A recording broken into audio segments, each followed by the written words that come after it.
کئی ریاستوں میں مسلمانوں کے خلاف سفاکی اور بربریت عروج پر ہے، مذہبی مقامات کو نقصان پہنچایا جا رہا ہے، حجاب، بیف، لو جہاد، گھر واپسی، بلڈوزر راج اور پولیس ظلم کی ایک کے بعد ایک دیگر مثالیں قائم کی جا رہی ہیں۔ ہندوستان کے کئی ریاستوں میں بی جے پی کی حکومتوں سے مطالبہ کیا ہے کہ وہ مسلمانوں کے خلاف بلڈوزر ایکشن بند کریں۔ گزشتہ 6 ماہ میں ملک میں 255 مسلم مخالف نفرت انگیز تقاریر کے معاملات درج کیے گئے۔ جن ریاستوں میں الیکشن ہے وہاں پر زیادہ زہر افشانی کی گئی۔ 3 مسلم نوجوان شیخ سمیر، ارباز خان، اظہر خان پر حملہ کیا گیا۔ شرپسند عناصر انتخابات سے قبل تلنگانہ میں فرقہ وارانہ کشیدگی پھیلانا چاہتے ہیں۔ حکومت کی ذمہ داری ہے کہ وہ ان عناصر کے خلاف سخت سے سخت کارروائی کریں۔ تلنگانہ میں کوئی بلڈوزر راج نہیں اور نہ ہی مسلمانوں کے مذہبی مقامات کو نقصان پہنچایا جا رہا ہے۔ یہاں کے خواتین آزادی سے حجاب کا استعمال کر رہی ہیں تاکہ کسی بھی ملک اور ریاست کی ترقی اور خوشحالی کے لیے وہاں امن کی برقراری ضروری ہے۔ اور میں یہ بات بھی کہوں گا کہ ملک اور ریاست تبھی ترقی کرتی ہے جب وہاں کے کمزور طبقات میں خوشحالی اور ان کے مسائل ختم ہوں گے۔ تلنگانہ میں ہماری کامیابی یہی رہی کہ گزشتہ 10 سال کے دوران امن اور بھائی چارگی برقرار رہی اور کمزور طبقات وہ بالخصوص مسلمانوں کی ترقی کے اقدامات کیے گئے۔ ملک کے کئی ریاستوں میں جس طریقے کے واقعات پیش آ رہے ہیں وہ شرمناک ہیں۔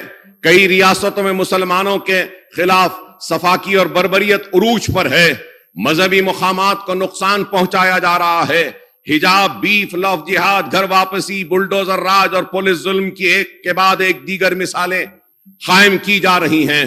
آج وطن عزیز کہ کئی ریاستوں میں مسلمان کمزور طبقات بڑی آزمائشوں اور مصائب کا شکار ہو چکے ہیں۔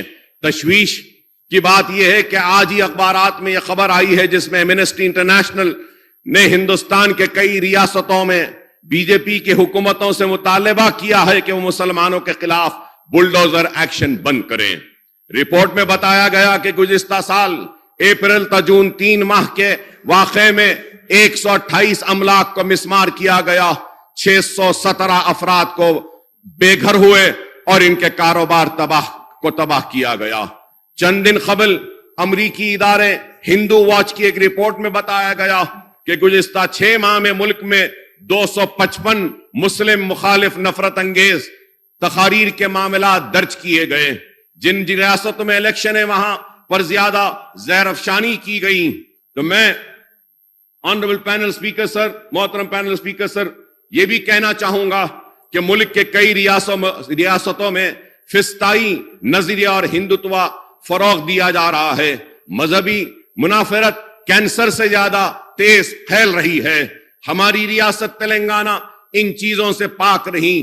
یہاں مذہبی منافرت نہیں ہے، فسطائی نظریہ یا ہندوتوا کا اثر بھی نہیں ہے۔ تلنگانہ میں ملک کی دوسری ریاستوں کے بنسبت مسلمان محفوظ ہیں اور میں امید کروں گا کہ کانگریس کے دور حکومت میں بھی مسلمان محفوظ رہیں گے اور فسطائی طاقتوں کو شکست دی جائے گی۔ تلنگانہ میں کوئی بلڈوزر راج نہیں اور نہ ہی مسلمانوں کے مذہبی مقامات کو نقصان پہنچایا جا رہا ہے۔ یہاں کے خواتین آزادی سے حجاب کا استعمال کر رہی ہیں۔ تعلیم اداروں میں بھی کوئی روک ٹوک نہیں ہے۔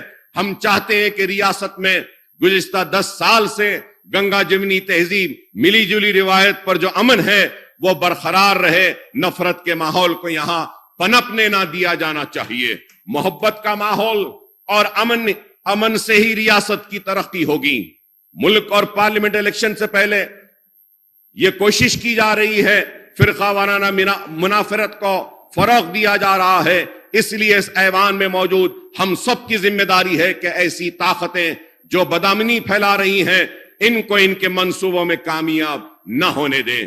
کانگریس حکومت نے جب سے ریاست میں اقتدار سنبھالا ہے 2 سے 3 واقعات یہاں بھی رونما ہوئے ہیں جس کا ذکر میں کرنا ضروری سمجھتا ہوں کہ سنگاریڈی میں دولت آباد کے مقام پر شرنگیزی کی گئی، وہاں کی مسلم اقلیتوں کو نقصان پہنچایا گیا۔